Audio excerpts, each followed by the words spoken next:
करवा चौथ के उद्यापन में लिखा है, आप लोग करते होगे ना करवा चौथ का व्रत, उसका जब उद्यापन होता है तो एक थाली में 13 जगह पर 4-4 पूड़ी रखी जाती है। आप लोगों को तो मालूम होगा, आप लोगों ने करा होगा करवा चौथ का उद्यापन। एक थाली में 13 जगह पर पूड़ी और सीरा, सीरा मतलब हलवा रखा जाता है। और रखने के बाद में उसके ऊपर एक पत्तल रखकर उस पर सुहाग का वस्त्र, साड़ी, 5 वस्त्र, सुहाग सामग्री सब उस पर रखी जाती है। और रखने के बाद में हाथ में कंकु, चावल, हल्दी लेकर, संकल्प लेकर उस थाली पर से घुमाया जाता है। कामना करी जाती है, हे चौथ माता, हे करवा चौथ, हे चतुर्थी माँ, मेरे जीवन में मैंने आपका व्रत करा है, मेरे इस व्रत को स्वीकार करना, मेरा सौभाग्य का, मेरा मांग का सिंदूर, मेरी भाल की बिंदी, मेरे हाथ का चूड़ा, मेरी पाँव की बिछोड़ी, इसको अमर करना माँ। और जो ये वस्त्र मैं दे रही हूँ, इस वस्त्र को मैं जो प्रदान कर रही हूँ चौथ माता, इसको स्वीकार कर कर मेरी भी चुनड़ी को लाल बनाए रखना। तब उस साड़ी को, उस वस्तु को, उस सामग्री को उठाकर घर की वृद्ध सास को, जो घर में सासू होती है, उसको दिया जाता है। सास नहीं हो तो किसी सौभाग्यवती नारी को दिया जाता है। उसके बाद में आप फिर ब्राह्मणों का भोजन कराओ, बड़े प्रेम से बुलाओ और ब्राह्मण ब्राह्मणी का भोजन कराओ। अब आज के ज़माने में जो करवा चौथ का उद्यापन होता है, उसमें जब समाज की माताएं उद्यापन करती है तो केवल स्त्री को भोजन करा देती है, पुरुष को नहीं कराती। पर करवा चौथ के उद्यापन में लिखा है कि ब्राह्मण का भोजन होना चाहिए, उसके साथ सौभाग्यवती नारी आए, उसकी पत्नी।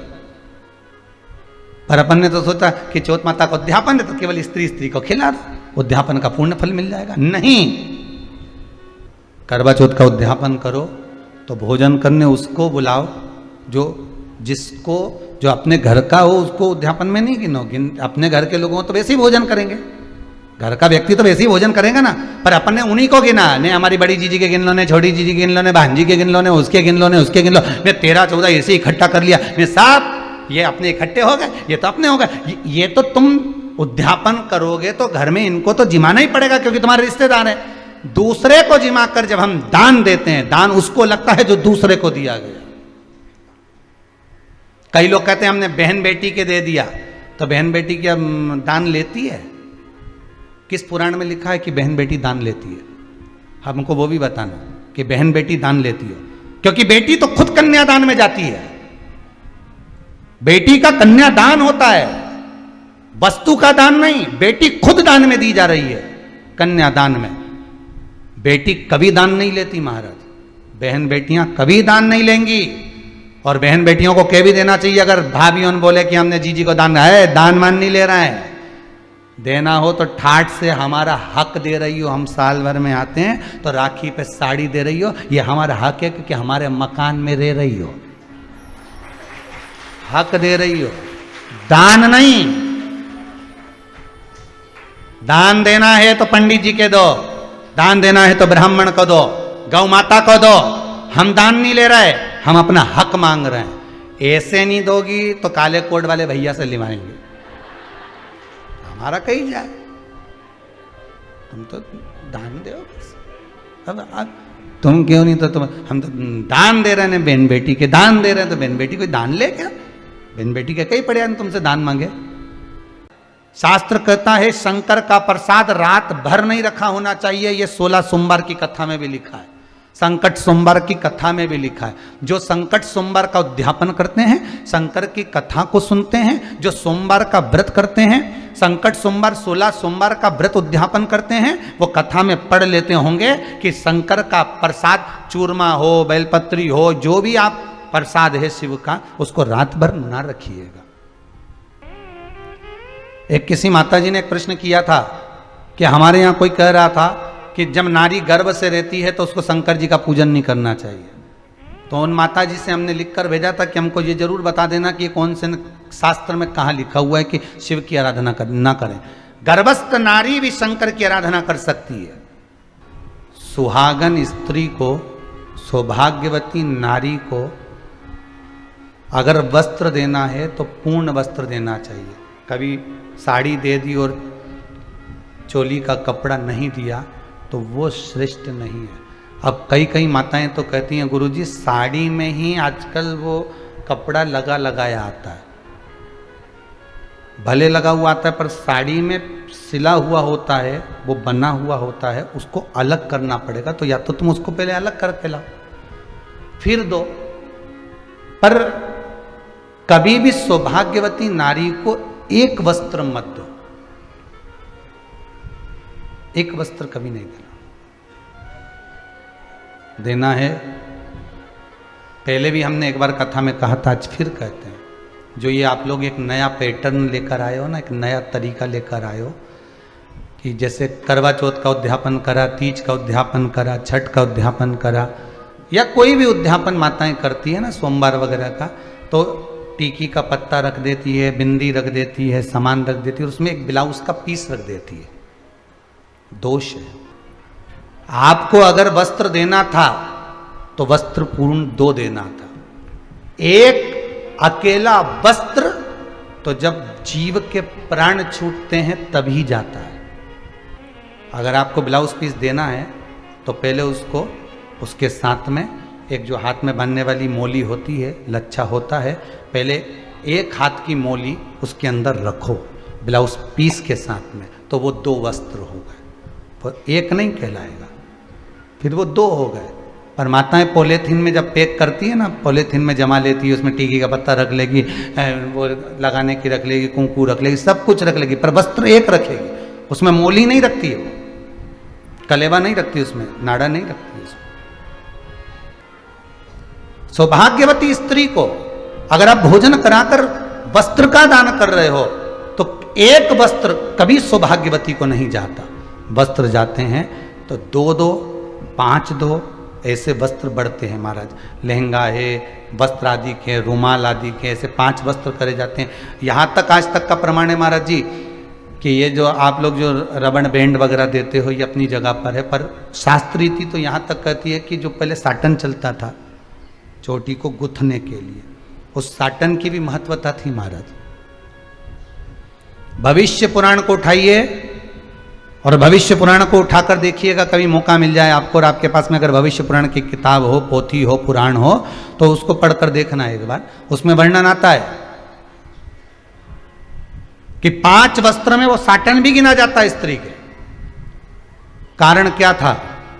तो कहते हैं जो साटन का दान देते थे, रिबिन उसको कहते, साटन का रिबिन बोलते हैं उसको, तो उसका जब दान देते थे तो जो परिवार टूट रहा होता था, जिसके परिवार में सास बहू देवरानी जेठानी की लड़ाई होती थी, परिवार टूट रहा है, विभाजन की ओर चले जाता है, तो साटन का दान करने से परिवार जुड़ जाता था, इसलिए साटन दिया जाता था। अब आज के समय में तो कौन दे, फैशन है महाराज, थोड़ा वीआईपी चीज दो, तो भगवान भी क्या वीआईपी में जा कि बांस की डलिया में अनाज रखकर, सुहाग सामग्री रखकर ब्राह्मण को जब भोजन कराते हैं तो उसको बांस की डलिया, आपने पढ़ना, उसमें लिखा है, आपके पास में तो किताबें होंगी उपवास की, बांस की डलिया में सामान रखकर दीजिए। बांस की डलिया, यहां लिखा नहीं कि प्लास्टिक की डलिया में पैक कर दो, यहां बांस की डलिया लिखिए। बांस क्यों? क्योंकि बांस शुभ कार्य का सूचक होता है। जब विवाह होता है तो बांस का मंडप लगता है, शुभ कार्य का सूचक होता है। बांस वंश की वृद्धि करता है। उद्यापन करने वाली नारी बांस की टोकरी में, बांस की पिटारी में सामान रखकर जब सौभाग्य का देती है, तो जैसे बांस की टोकरी एक दूसरे से गुथी होती है महाराज, और उस बांस के छोटे छोटे से रर्रे निकले होते हैं, हल्के से ले तो वो चुभ जाते हैं, उसी तरह जो दूसरी बांधाएं आती है बांस की टोकरी, उसको दूर भगाकर अखंड सौभाग्य प्रदान करती है, इसलिए बांस की पिटारी लिखी गई है। अब यूज करे कि नहीं करे तो एक काम करो ना, शंकर भगवान के दूध चढ़ाएंगे, भगवान यूज करे कि नहीं करे तो रबड़ी बना के चढ़ा दो। या अब तो तुम्हारे ऊपर है। वस्त्र का दान देना है। आप किसी को, ब्राह्मण 4 बेटे हैं तो आप बन सके तो पूर्ण 5 वस्त्र जो लिखे हैं वैसा दीजिए, नहीं बन सकता तो 2 वस्त्र दीजिए, भले कुर्ता पजामा दो, धोती कुर्ता दो, चाहे उसके साथ में एक रुमाल रख दो, पर वस्त्र 2 होना चाहिए, चाहे पुरुष को दो चाहे स्त्री को दो, और उद्यापन में दो तो 5 दो। कितने देना है? 5। कन्यादान में हमारे मौसा जी स्टील की टंकी दे रहे हैं। बर्तन कितना हुआ? जम के बोलिए जरा। 1 स्टील की टंकी दे रहे हैं। अब कन्यादान कराने वाले पंडित जी से उस कन्यादान का महत्व पूछिए कि कन्यादान करते समय 5 वस्त्र का, 5 बर्तन का, 5 वस्तुओं का प्रमाण वर्णित है। देखना, कई माताएं इतनी चतुर होती है कि बाकी की सौभाग्यवती नारियों को तो एक एक ब्लाउज का पीस दे देती है और बाकी का पूरा कपड़ा अपनी बहन बेटी के एक जैसा बढ़िया बना बुनू के एक जैसा उसको दे देती। हम मना नहीं करेंगे, बहन बेटी है तुम्हारी, हम मना नहीं करेंगे, दो उसको। पर जब उद्यापन का लोटा, कलश, डब्बा एक जैसा अगर सुहागवती माताओं को दिया है, एक जाजम पर दिया है, तो उसको भी वैसा ही देना। फिर जब वो विदा हो तब भले दे देना, पर जाजम पर एक। कितना सुंदर लिखा अग्नि पुराण। अग्नि पुराण में वर्णन किया गया, पहले हिंदू धर्म में नीचे बैठकर जब भोजन होता था, पंगत में होता था कि नहीं होता था? पंगत में जब भोजन होता था और परसगारी करने वाला कोई व्यक्ति गुलाब जामुन लेकर निकलता था, अपने अपने व्यक्ति को गुलाब जामुन दे देता था और बाकी के व्यक्ति को नहीं देता था। तो जितने को नहीं दी होती थी उतने का भूखे रहने का 1 वर्ष का दोष उस व्यक्ति को लगता था जिसने गुलाब जामुन नहीं दी। 1 वर्ष तक के भूखे रहने का दोष लगता है महाराज जी। आपके यहां 4 मेहमान भोजन कर रहे हैं, हाँ, आपका फर्ज है आप उनसे जाकर पूछे साहब रोटी ले लो साहब, उनने रोटी ले ली। दूसरे से पूछे साहब रोटी ले लो, हाँ नहीं ले, वो बात दूसरी है। पर तुम तो धामा लिए, अपने वाले के 2 पटक दी और बहुत जा रहा है, बहुत जा रहा है, बहुत जा रहा है। फिर वहां अपना मौसा जी बैठा, उनके दे दी, मौसा जी 1 तो लो साहब, नहीं फूफा जी तुम तो लो साहब। अब तुमने मौसा जी ने फूफा जी तुमने तो दे दी, पर तेरा क्या होगा रे कालिया? अपना का भी तो अंदाजा लगा कि तूने मौसा जी के तो खिला दी, ने फूफा जी के खिला दी, और बाकी का जो बैठा था ये कई तरह काका जी था, इनके कौन देगा? अब उनको देकर उनके सामने तो खुश हो गया कि हमने मौसा जी के खिलाई। मौसा जी भी खुश हो गया, हमारा भतीजा कितना जोरदार, हमारा बहन का छोरा कितना जोरदार, लाके मेरा भांजा ने मेरे को खिला दी। पर ये बाकी को नहीं खिलाई, इसका पाप, इसका दोष किसके माथे? और ऊपर से कि हम तो खूब पुण्य का, हमारा पाप बहुत सारे हैं साहब, हिसाब लगाओगे तो मालूम पड़ेगा कि गलती कितनी हो गई। करवा चौथ की कथा में आता है, भाई बहन को भोजन कराने के लिए बुलाते हैं। पढ़िए ना कथा। उस दिन भाभियों का भी करवा चौथ का व्रत है, सेठानी का भी करवा चौथ का व्रत है और बेटी का भी करवा चौथ का व्रत है। पर भाई जब भोजन करने बैठे तो बहन को आवाज लगाई, आजा जीजी भोजन कर ले।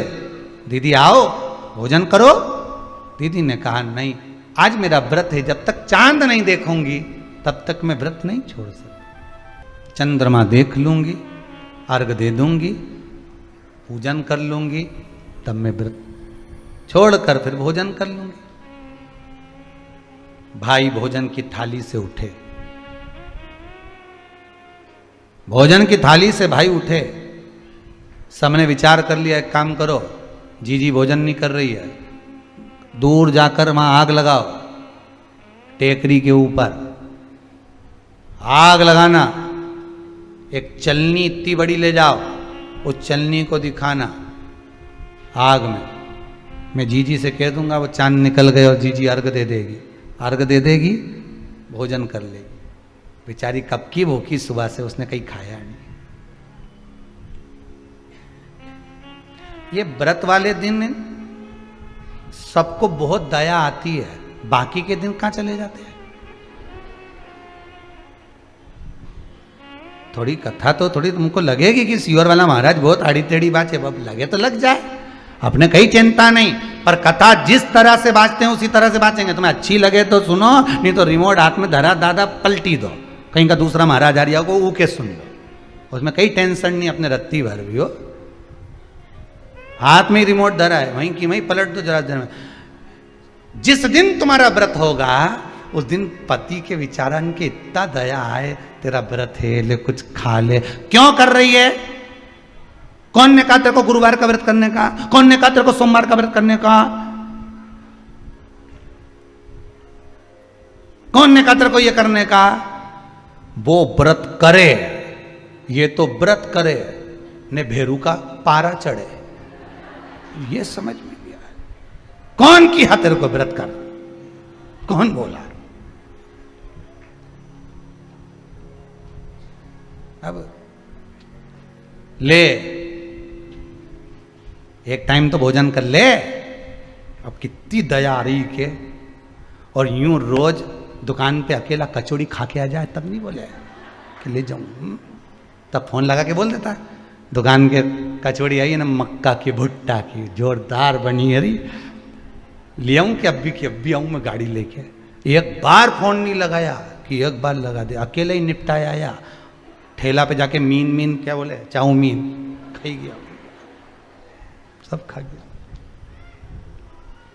पर और जिस दिन व्रत रहनी उस दिन तो खूब दया है, खूब दया। जैसे बेचारी अब भी जी रही है, इके पूरा खिला पिला के भेजो, इतनी दया है।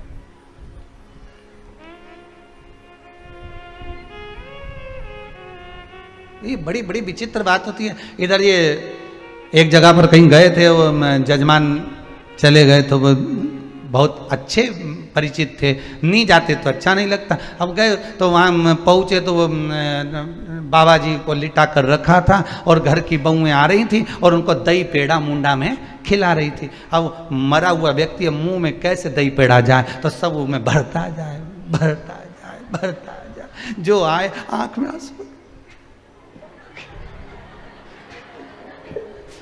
मुंडा में दही पेड़ा भरते जाए, मक्खी बिन बिन करे।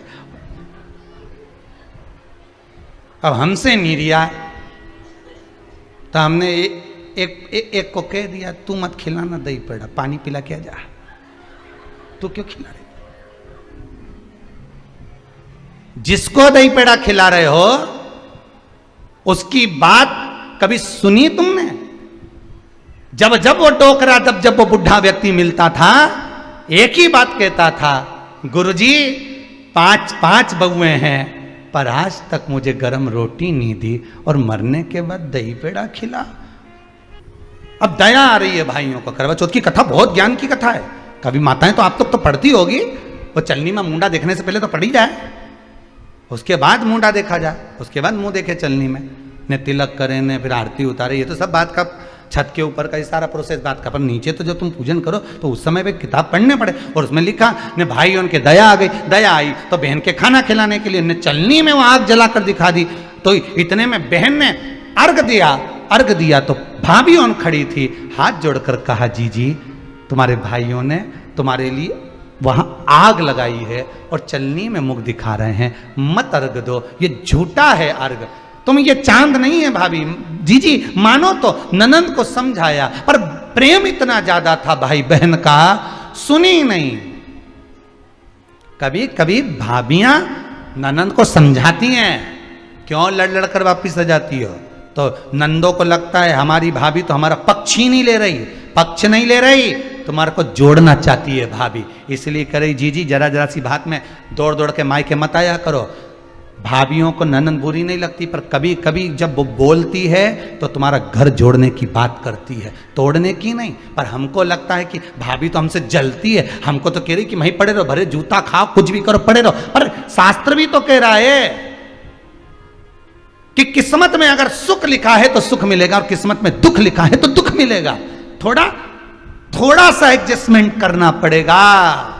बार बार मायके वालों को अपने बीच में मत लाओ। हाँ, राखी पे जाओ तो पूरी सुना के आ जाओ, मना नहीं है, पर जरा सी बात में बस रसोई घर में काम करती जाए। क्या कर रही छोरी? मटका भर, तो तू क्यों भरे? थारी देवरानी कहीं कर रही है, वह कहीं करे, उनके कहने मटका भरे। मम्मी काय की किस्मत, वो तो उठ के ही नहीं आई नीचे तक अभी तक। तो तू भी काय को जाए, छोरा के चिमटी खोल ले, जा कमरा में जा, तू भी काय को जाए। और ऐसी जोरदार जोरदार पट्टी पड़ा है जिसका वर्णन नहीं, इतना जोरदार घर था साहब। और मंथरा की अम्मा ने सब तोड़ दिया, पूरा की पूरी पट्टी पड़ाई, सब तोड़ दिया। अब कथा कर रही है, भाभियों समझा रही है ननंद को, करवा चौथ की कथा में लिखा है। आप लोग कहोगे कि सियोर वाला महाराज कहां से बोल रहा है, तो करवा चौथ की कथा में से पढ़ लेना। भाभी ने समझाया मत करो पूजन, ये गलत है, नहीं मानी, तुम तो हमारा अहित चाहती हो। कर दिया पूजन, अर्घ भी दे दिया, जाके भोजन कर लिया, सब तरह से गणेश जी का अपमान हो गया, बर्बाद कर दिया भगवान। रोने लगी, बिलखने लगी। पूछा, अब माँ के गले लगकर रो रही थी सेठानी के माँ, बर्बाद हो गई मैं, सब कुछ नष्ट हो गया। माँ की आंख में आंसू थे। गलती क्या हुई है कुछ मालूम है? मुझे लगता है कि पिछले वर्ष जो करवा चौथ पर पूजन करी थी तो भाइयों ने आग जला दी थी, ये भाभियों ने कहा था। तो सास बोली, तेरी भाभियों ने तुझे पहले नहीं बताया? नहीं माँ, मैं अर्घ दे रही थी तभी भाभियों ने कह दिया था कि यह चांद नहीं, तुम्हारे भाइयों ने तुम्हें भोजन कराने के लिए चलनी में अग्नि दिखाई है। तो बेटी गलती तो तेरी है ना, सवेरे से लेकर शाम तक जब भूखी रही, 8 बजे तक भूखी रही, 9 बजे तक भूखी रही, ने टोरा टोरी ने छोरा छोरी के बार बार छत पे भेज रही, देख के तो आया कि नहीं आया, देख के तो आया कि नहीं आया।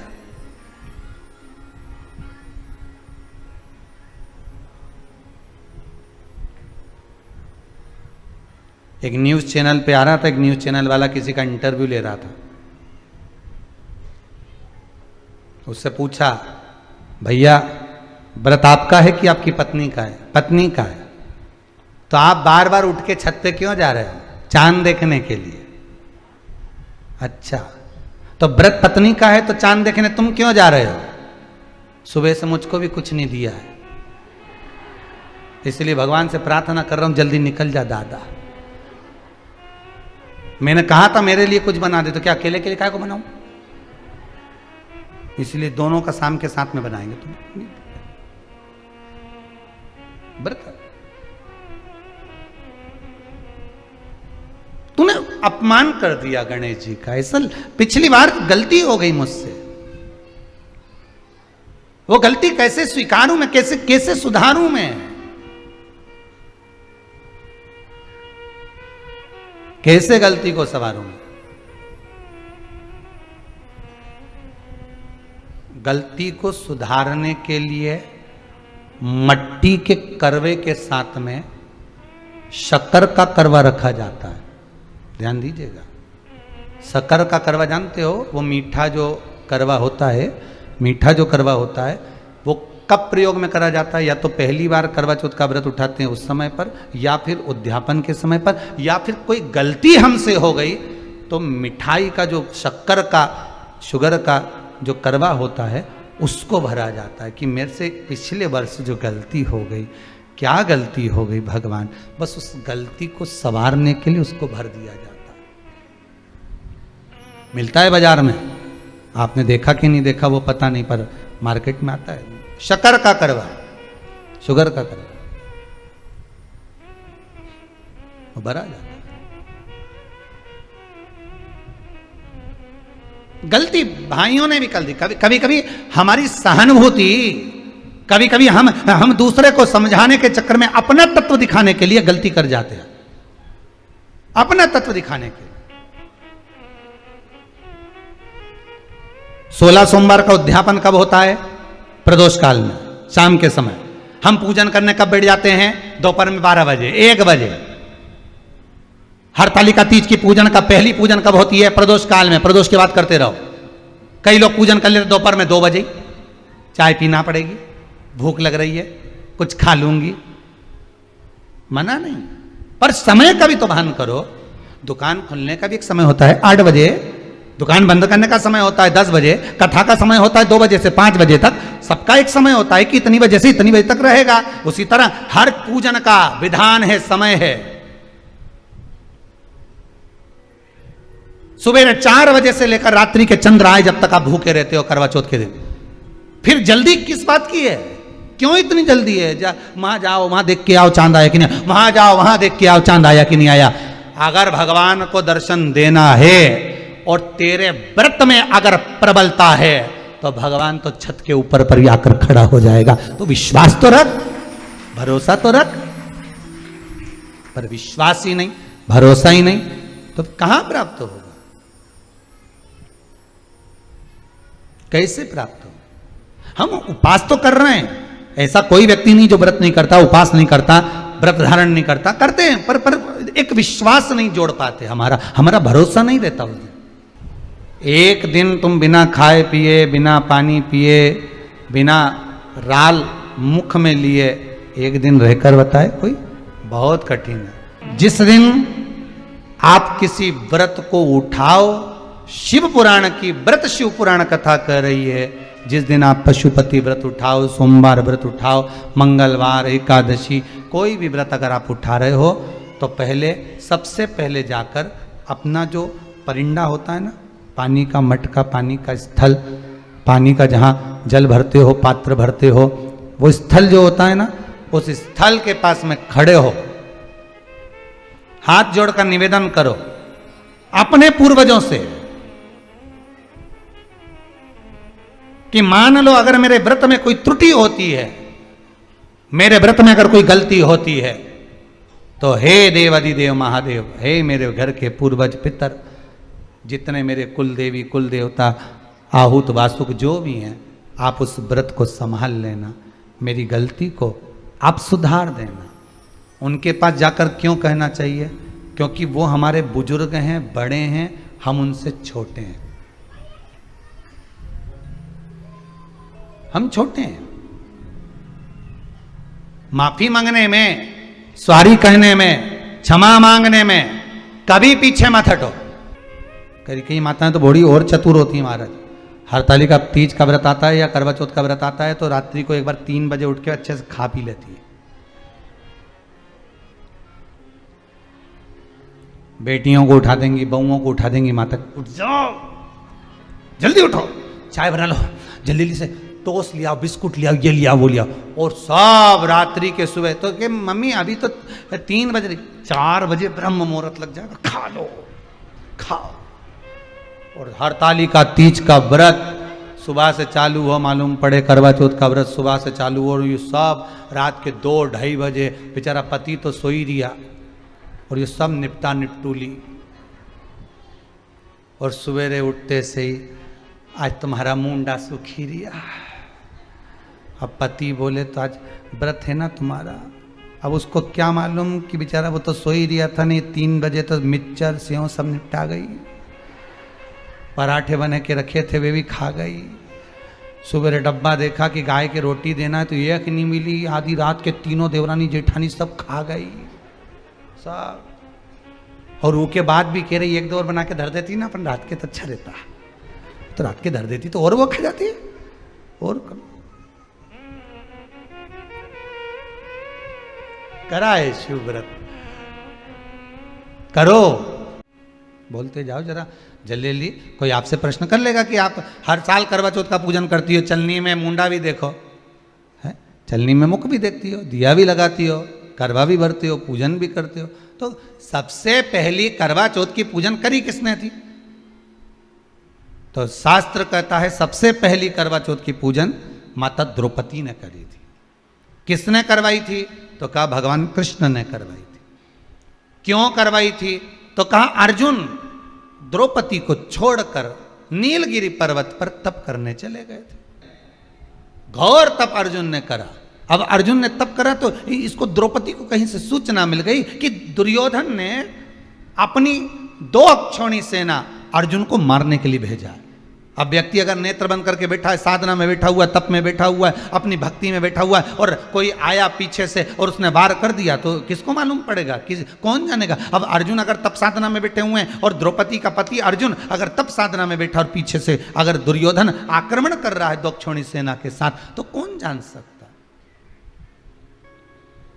तब भगवान कृष्ण दौड़ कर गए द्रौपदी के पास में। द्रौपदी द्रौपदी द्रौपदी ने ठाकुर जी के चरण पकड़ लिए, तुरंत हाथ जोड़कर बोली, प्रभु क्या बात है, आप बताओ क्या हो गया? भगवान बोलने लगे, द्रौपदी तुझे कुछ मालूम है? द्रौपदी बोली, नहीं प्रभु, क्या हो गया बताइए आप मुझे, तुझे मालूम नहीं? दुर्योधन ने 2 अक्षौणी सेना अर्जुन को मारने के लिए नीलगिरी पर्वत पर भेजी। नीलगिरी पर्वत पर, हाँ, तो वहां तो अर्जुन तप करने गए हैं, साधना करने के लिए गए हैं। वहां तो अर्जुन भगवान की भक्ति को धारण करने के लिए गए।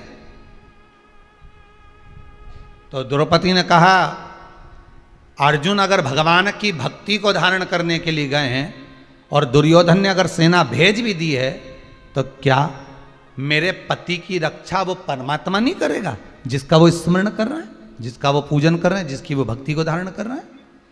भगवान मन में सोचे, वो गया तप कर रहा है, उसी चक्कर में तुम्हें तेरे पास आया हूं। भगवान ही आया है ना दौड़ के, दूसरा कोई तो नहीं आया ना। मार्ग दिखाने वाला कौन होता है? परमात्मा। मार्ग बताने वाला कौन होता है? परमात्मा होता है। एक बार तुलसीदास जी एक पद लिख दिए, सिया राम मैं सब जग जानी, करो प्रणाम जोर जुग पानी। जब तुलसीदास जी ने पद लिखा कि हर एक में राम समाया है, चप्पे चप्पे में डाली पशु पक्षी सब में भगवान राम समाये हैं, तो तुलसीदास जी लिखकर जा रहे थे, इतने में एक बच्चा दौड़ कर आया और आकर कहा, अरे काका उधर मत जाना, तुम लाल कलर की धोती पहने हो, उधर जाओगे सामने से एक बैल आ रहा है, एक बहुत बड़ा नंदी आ रहा है, वो तुम्हें पछाड़ देगा, मार देगा। इतने में तुलसीदास जी ने कहा, तुझे मालूम नहीं बेटा, मैंने अभी चौपाई लिखी है, सिया राम मैं सब जग जान। अभी मैंने चौपाई लिखी, सब में राम है, तो बैल में भी तो राम होगा, नंदी में भी तो राम होगा, वो मुझे नहीं मारेगा। तुलसीदास जी आगे बढ़े, बैल ने सींग से उठाया, तुलसीदास को पटक दिया, और बाबा तुलसीदास जी को जैसे ही पटका, तुलसीदास जी दौड़कर गए, सीधे पहुंचे गंगा के घाट पर, कलम उठाई, जो चौपाई लिखी थी उसको काटने लगे। इतने में हनुमान जी महाराज आकर खड़े हो गए, काट मत देना, रामायण की चौपाई एक मत काट देना, बिल्कुल मत काटना। तो तुलसीदास जी ने लिखा, बोला मैंने चौपाई लिखी थी, सिया राम मैं सब जग जानी, करो प्रणाम जोर जुग पानी, सब में मैंने राम देखा, तो फिर बैल ने मुझे क्यों मारा? हनुमान जी बोले, तुमने सब में राम देखा, बैल में भी राम देखा, नंदी में भी राम देखा, तो उस बच्चे में राम क्यों नहीं देखा जो तुम्हें बताने आया था कि उधर मत जाना? वो बोलने तो आया था ना तुम्हारे पास में कि उधर मत जाओ।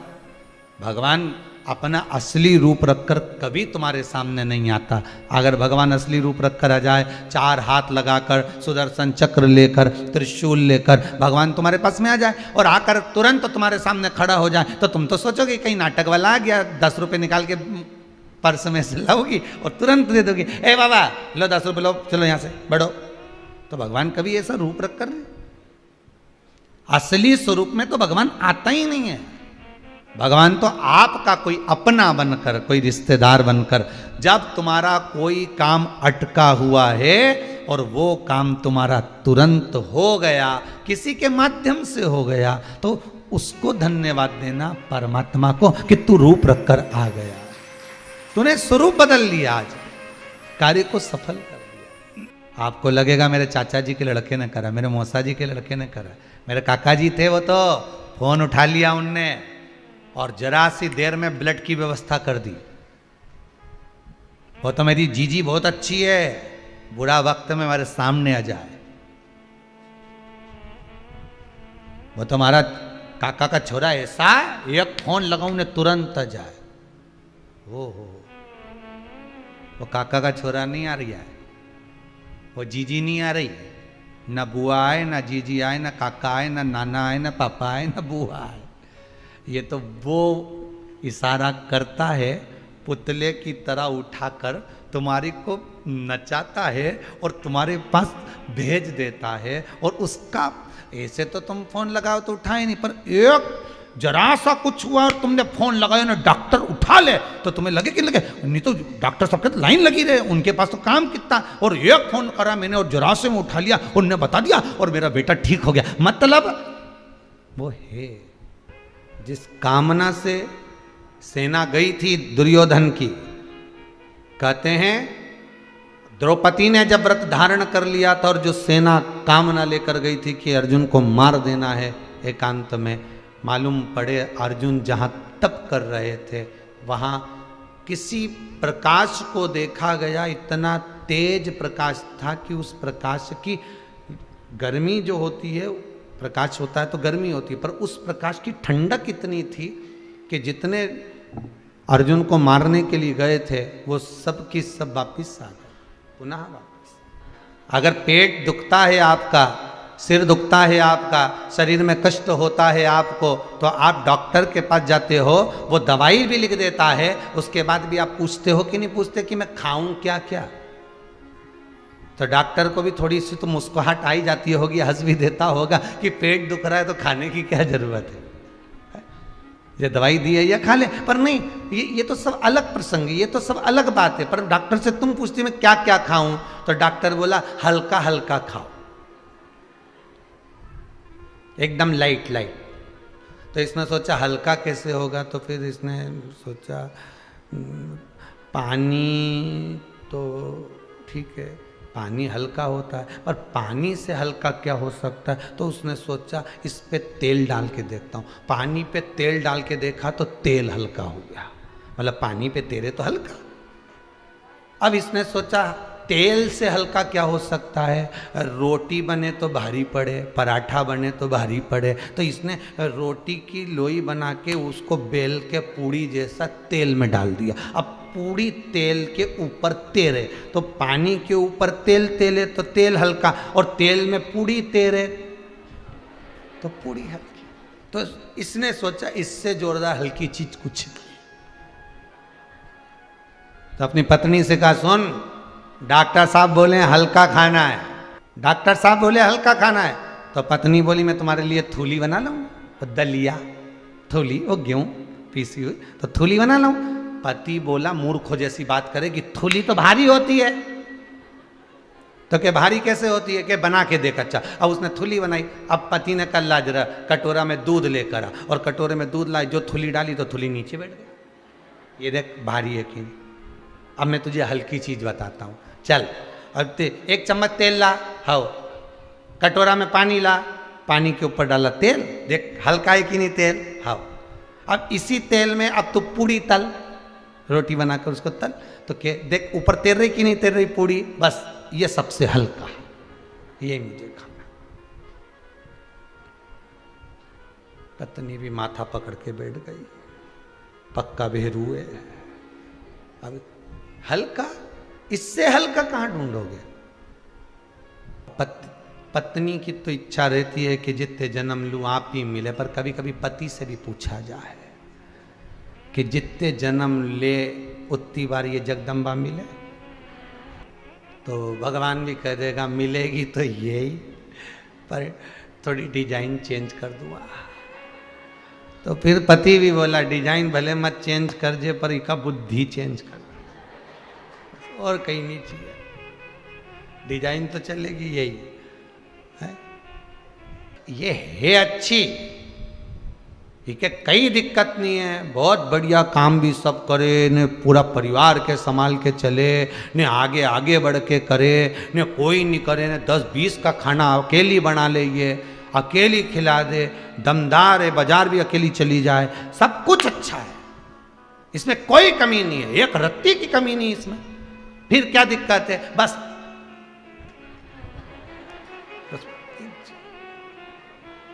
में कई कमी नहीं है, बस वो एक वो जो आधा तोला की है नहीं, बस बेई गड़बड़ है, बाकी कई दिक्कत नहीं है। भोले बाबा हम तो बहुत झूठ बोले हैं, भोले बाबा भूख लग रही थी ना, इसलिए सबसे पहले खा लिया है। तुम्हारा मंदिर ही नहीं खुला था सुबह से, 8 बजे तो मंदिर खुला, तो हम तो सुबह 6:30 बजे उठे तो बिस्कुट तो खा ही लिया, क्योंकि बीपी ऊंचा नीचा हो जाए। भगवान से कहने में क्या जाए, भगवान से कुछ छुपाओगे? अरे बोलो तो चल के, भगवान तो खुद कैमरा है, सब देख रिया है। तुम दुनिया के लोगों से छुपा सकते हो पर उससे नहीं। आज हमारा एकादशी का व्रत है, भूखी रहते नी बनी भगवान, इसलिए सुबह से 1 गिलास दूध की राजगरा की खीर बना के निपटा गए। पर कई करूं भगवान, भूखी नहीं रही बाय आपसे, भूखी नहीं रही। कल कोई भैया पूछ रहे थे, गुरुजी हमारे यहाँ महाराज जी कथा करने आते हैं तो वो उपवास रखते हैं 7 दिन भागवत जी में, और वो एक टाइम भोजन करते, एक टाइम फलार करते। और एक महाराज जी पहले आए तो वो तो भोजन ही नहीं करते थे, फलार ही फलार करते थे। तो तुम क्या करते हो? हमने कहा दोनों टाइम खूब चरे। देखा देखी में काम बिगड़ जाता है। कोई सोमवार का व्रत रख दिया, कोई मंगलवार का व्रत रख दिया, और कई नवरात्रे का व्रत रख रहे, हम तो 1 लौंग पे करें, भूखे देखा लेकिन दूसरे दिन कर लिया 1 लौंग पे, और ऐसी पड़ी हॉस्पिटल में कि नाक की भी लौंग बाहर। सब देखना पड़ता है। पहले के जमाने में और आज के जमाने में कितना अंतर आ गया। पहले के समय में लड़की के लिए लड़का ढूंढा जाता था तो कहा जाता था 4-5 काका ससुर ताऊ ससुर होना चाहिए, 8-10 बुआ हो, 6-7 मामा ससुर, 2-4-6 मौसी ने मौसा जी, तब देवर 2-4, तब बेटी को बिहाते थे। आज के ज़माने में तो लड़की के लिए लड़का देखें तो देखना जरा डोकरी नहीं हो तो अच्छा, सास नहीं होनी तो सबसे अच्छा, ससुरा अकेला बेचारा वो तो चुप रहेगा, उसका कहीं जाए वो चलेगा, ठीक है। और बस सर्विस वाला होना चाहिए। और लॉकडाउन में मालूम पड़ा कि वह सर्विस वाले से तो अच्छा किराना वाला था रे। और लॉकडाउन में मालूम पड़ा कि कम से कम नौकरी वालों को तो निकाल के भेज दिया ना। पूरा इंदौर से ऐसा ऑटो में भरा भरा के जा रहा था, तुमने भी देखा होगा है? टीवी में अखबार में सब दूर चल रहा था, लोग ऐसे जा रहे हैं ऑटो में भरा भरा के, न मोटरसाइकिल ने गाड़ी ने बस ने सब में भरा के जा रहे हैं ढेर सारे। तो कि कहाँ से आ रहे हैं? हम तो मुंबई ने पुणे तो कहीं अहमदाबाद तो कहीं वहाँ से, कोई के वहाँ से, सब दूर से आ रहे हैं। तो तुम काहे को जा रहे? तो कि हमारी नौकरी थी। तो नौकरी थी तो वहाँ क्यों नहीं रिया? नहीं, अब हम हमारे घर जाके हम तो धंधा पानी से खुलेंगे, सब दुकान मकान डालें, तब जाके कहा। आखिर ढूंढा सर्विस वाला, चॉइस आपकी थी और मिला भी सही, मना नहीं है। पर भगवान से कहना जो मेरे भाग्य में लिखा हो, वो सर्विस वाला हो, धंधे वाला हो, नौकरी वाला हो, कैसा भी हो, पर वो मेरे भाग्य में लिखा हो और मेरे को सुख मेरे भाग्य में लिखा हो। हम दोनों जब रहें तो प्रेम वश रहें। मालूम पड़े तलवार और भाला लेके रोड पे ना मिले, ऐसी। तो शादी का पहला साल पति बोले पत्नी सुने, शादी का दूसरा साल पत्नी बोले पति सुने, और शादी के बाकी के साल पति पत्नी दोनों बोले न मोहल्ला सुने। ऐसा नहीं चाहिए। जन्म मरण परण 3 भगवान के हाथ में है। जहां लिखा होगा वहीं होगा, उसके लिए कोई विचार नहीं करना है हमको। मृत्यु का जब लिख दिया उसने तभी जाना है। उससे पहले अगर तुम सुसाइड कर भी लोगे ना, ये बांध बुंदा के और कुछ खा पी के, या ट्रेन के नीचे या बस के नीचे, कुछ नहीं होना है। अभी भी मंडरा रहे हो, बाद में भी मंडराओगे। बस अंतर इतना है, अभी नीचे मंडरा रहे, उससे ऊपर मंडराओगे। बैकुंठ नहीं जाने वाले, न नरक। प्रेत की योनि में पड़े रहोगे, भटकते रहोगे। मन में अगर प्लान बना रहे हो तो बिल्कुल छोड़ देना कि मैं तो नहीं मरूं दादा। सियोर वाला महाराज बोला है, मंडराते रहोगे का मतलब, इससे तो जीता ही जी मंडरा लो। सही है कि गलत है?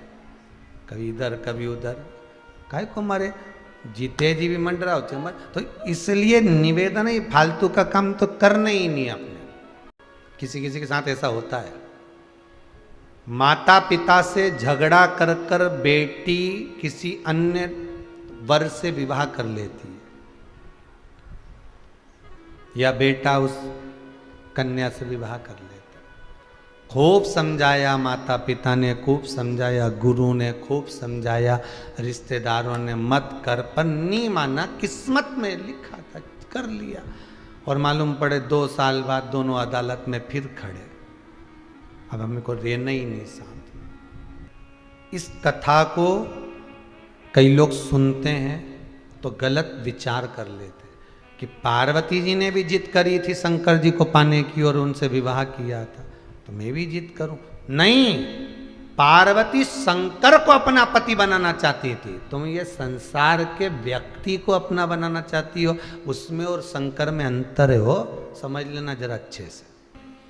आप रोज प्रातः में उठकर भगवान भोलेनाथ को, आज रोज प्रातः में उठकर भगवान राम को, कृष्ण को, शंकर को, भवानी को, जगदम्बा को, दुर्गा को, आप सवेरे से उठकर भगवान से ये प्रार्थना करा करो कि मुझे प्रिय है वो मत देना, आपको प्रिय हो वो करना। क्योंकि हम बच्चे हैं। अगर बच्चों, और एक बच्चे को आप ले गए टॉफी की दुकान पर, एक बच्चे को ले गए किराने की दुकान पर, और दुकान वाले ने कहा आज मैं बड़ा प्रसन्न हूं, मैं बड़ा प्रसन्न, आज ये बर्नियाँ रखी हैं टॉफी की, तुम्हारे साथ में जो छोटा बच्चा आया उससे निवेदन है कि इसमें से टॉफी निकाले। छोटा बच्चा कितनी टॉफी निकालेगा? छोटा बच्चा कितनी टॉफी निकालेगा? जितने उसके छोटे छोटे से हाथ में जितनी आएगी उतनी उठा लेगा। और अगर बड़ा कहीं का व्यक्ति होता तो वो इतनी सी टॉफी उठाता? कोई कह दे कि किराना की दुकान में से, ये दुकान में से आप सामान उठा लीजिए, तो वो सबसे पहले तो टॉफी तो उठाता ही नहीं। अगर उठाता तो उसमें से काजू, बादाम, अखरोट, इलायची ने, लौंग ने, सारा केसर ने, इत्र ने, सब काम की सामान उठा के अपना अपना जेब में रख लेता। एक बार एक राजा ने अपने नगर में सूचना कर दी कि जिसको मैं कल दरवाजा बड़ा खोलूंगा, मेन दरवाजा खोल दिया जाएगा, जो जिस चीज को छुएगा उसको वो चीज दे दी जाएगी। अब राजा ने दूसरे दिन दरवाजा खुलवाया, सब दौड़ दौड़ कर गए। किसी ने राजा का हाथी, किसी ने घोड़ा, किसी ने माला, किसी ने कंठी, किसी ने सोना, किसी ने चांदी, किसी ने हीरा, किसी ने बीठी, किसी ने अंगूठी, किसी ने कड़ला, किसी ने महल, किसी ने सिंहासन, जिसको जो पसंद आया सबको स्पर्श कर दिया। राजा ने सबको सब कुछ देने की तैयारी कर ली। एक 14 वर्ष की लड़की, 14 वर्ष की बच्ची राजा के पास जाकर खड़ी हो गई और राजा का हाथ पकड़ लिया उसने। राजा का हाथ पकड़ा तो राजा कहता है तुम मेरा हाथ पकड़ के यहाँ क्यों खड़ी हो बेटा? एक काम करो, इतना सारा सामान है, तुम भी कुछ छीलो, तुम भी कुछ स्पर्श कर लो, जिससे तुम स्पर्श करोगी तो तुम्हें वो वस्तु मिल जाएगी, तुम्हारा बुढ़ापा आराम से निकल जाएगा, तुम्हारी जिंदगी आराम से निकल जाएगी, तुम वस्तु को छुओ। तुम मुझे स्पर्श क्यों करी हो? तुम मेरा हाथ क्यों पकड़ी हो? तुम जाओ और वस्तु का स्पर्श करिए, जाओ और वस्तु को छुओ।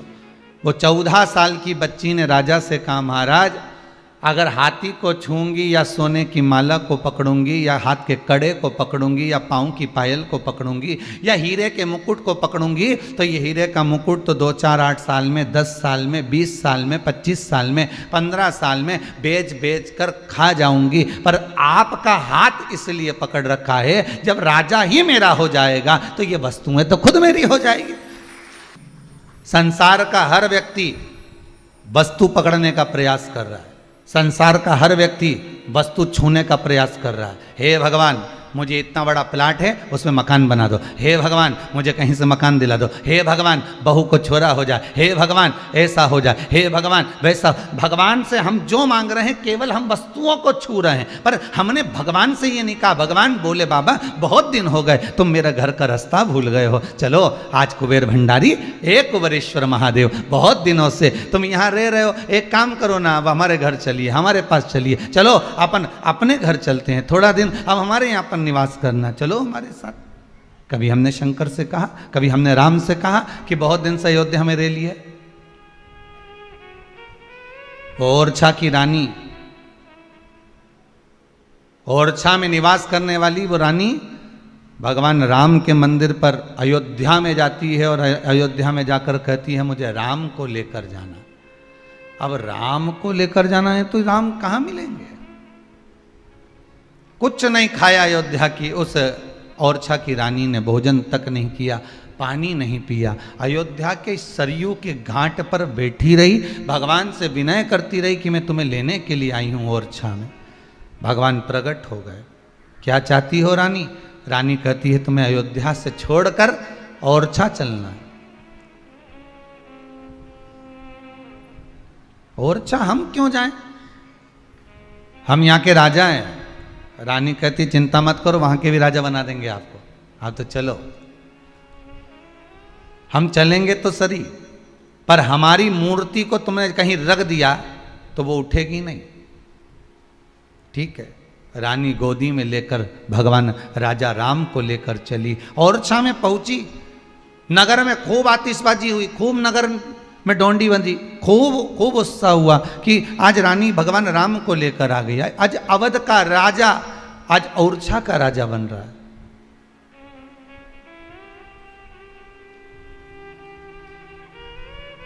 आज अयोध्या के नरेश आज ओरछा के नरेश बन रहे हैं।